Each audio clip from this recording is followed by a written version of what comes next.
وي مدام كانت متزوجة إيناس طلعت من الجزائر متزوجة بجزائري في فرنسا، قعدت معاه يمكن أقل من عام، وعندها الوراقي، عندها أختك عندها الكيت من فرنسا مدام، عندها الكيت من فرنسا، قالت لك مكاش منها عليا وعلى عقد الزواج نحطها لكم حبيبتي.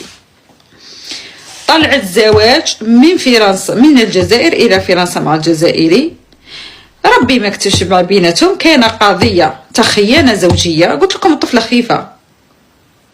الراجل دخلها المحكمه، وبسباب واش كاين في تليفونها واش حكم عليها نحالها الإقامة عام، كانت عندها إقامة عام بسباب واش حكمت المحكمة عليها، قل نحاولها الإقامة عام وداروا لها الكيت من فرنسا. على ما يديرلكش محامي يرجع لك وراقك في فرنسا؟ قولي. الشابع بك مشاهدات، الشابع بك ترندات. لو 20 غادي ينزل فيديو، هي فيديو مع غنية، حق ربي هي غنية موجدها في وسط الغنية، داير لك بالك ديك اللقطة تاع مريمي وصاي فيديو، ولا كثر يجيب لك هذوك الدرابكيه باش يديك للبلديه، ما يديكش البلديه. شابع بك ترندات، شابع بك مشاهدات، شابع فيك